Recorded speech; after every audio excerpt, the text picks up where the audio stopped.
Praise the Lord. सभी को जय मसीह। आप सभी का मैं सुनीता चोएथानी तहे दिल से शुक्रगुजार और धन्यवाद करती हूँ कि आप सभी वीडियोस देख रहे हैं, ऑडियोस देख रहे हैं, शेयर कर रहे हैं और जो ट्रैक्स मैं वर्शिप के डाल रही हूँ वो भी आप पसंद कर रहे हैं और अब धीरे धीरे सब्सक्राइबर्स बढ़ रहे हैं। प्रभु का धन्यवाद हो, सारी महिमा प्रभु को मिले। और आज स्पेशल मैं आपके लिए एक छोटा सा ऑडियो मैसेज लेकर आई हूँ इस खुशी में कि प्रभु की दया से हाल ही में मैंने 16 साल कंप्लीट किए हैं और मेरी शादी को प्रभु ने बहुत आशीष किया है और प्रभु ने हमारे घर को बनाया है। घर में प्रभु का आनंद है, प्रेम है, शांति है, बरकत है। प्रभु का कोटि कोटि धन्यवाद। और मैं अपनी गवाही भी शेयर करना चाहती हूँ कि जब मैंने शादी की थी तो शुरुआत में काफ़ी दिक्कतें हुई और सारे कपल्स को अक्सर थोड़ा स्ट्रगल करना पड़ता है initial days of the marriage में। लेकिन उसके बाद जब मैंने प्रभु के वचनों को सुना, समझा, सीखा तो उसके बाद मुझे ये प्रेरणा मिली कि मैं उन वचनों पर चलूं।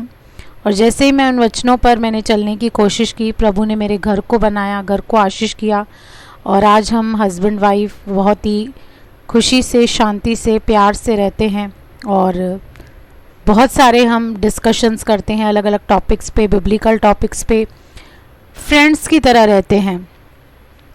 और मोस्ट ऑफ द टाइम हमारे व्यू पॉइंट्स नहीं मिलते और मुझे जो अपनी बातें रखनी होती है मैं स्ट्रांगली रखती हूँ और मैं स्टैंड लेती हूँ उन बातों में।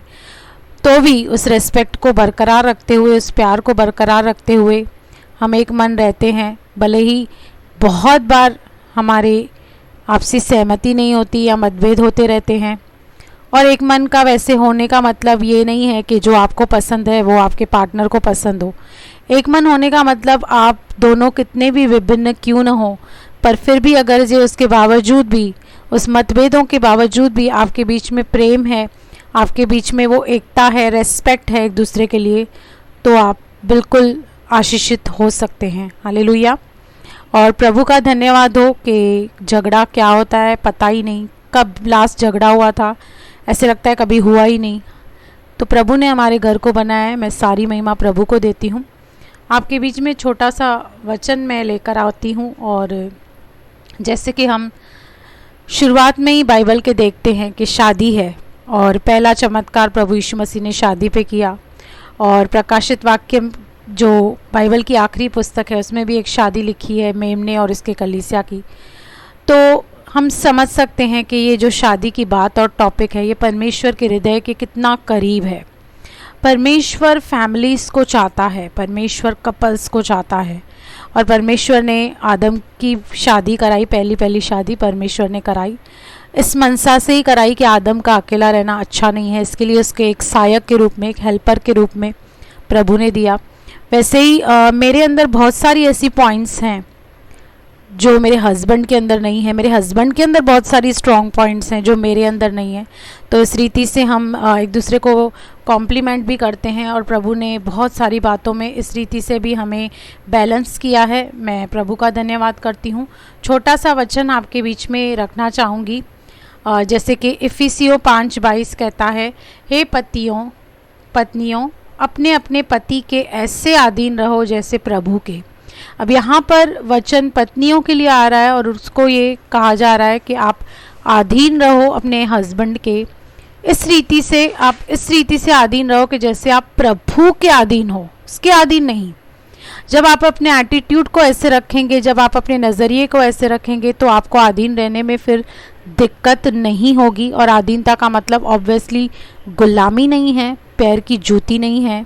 आप अपने सुझाव दे सकते हैं, आप डिस्कशन में पार्ट ले सकते हैं, बट अल्टीमेट जो डिसीजन है वो हस्बैंड का ही होना चाहिए। ऐसे मैं नहीं, बाइबल कहती है। हालेलुया।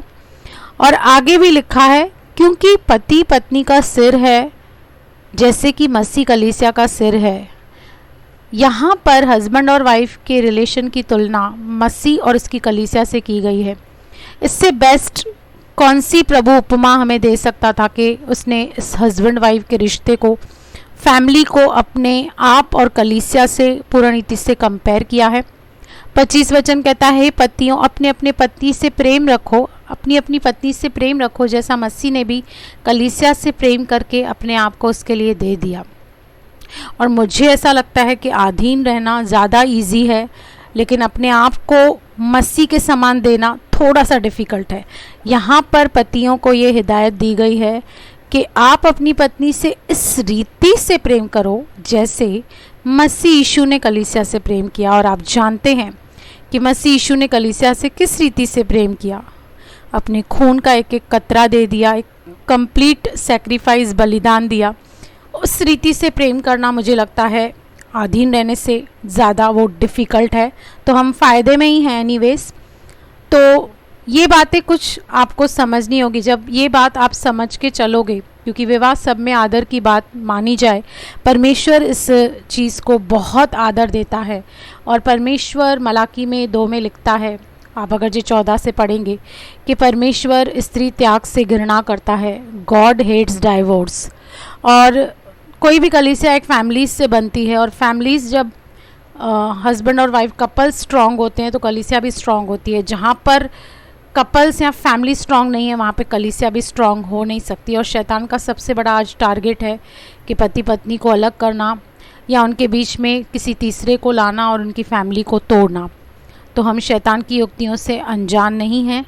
अगर हम अपनी अपनी ड्यूटी करेंगे, अपने पति के अधीन रहेंगे, और पति भी अगर जो अपने समान प्रेम करेगा, आगे इसी वचन में लिखा है कि जैसे पति अपने देह का पालन पोषण करता है, उसे संभालता है, प्रेम करता है देह से, उसी रीति से पत्नी का भी अगर जो वो पालन पोषण करे और प्यार करे, तो मुझे लगता है कि फिर घर आशीषों से भर जाएगा। क्योंकि बहुत लोगों के लिए शादी एक बला है, मुसीबत है, बोझ है, बहुत कुछ है।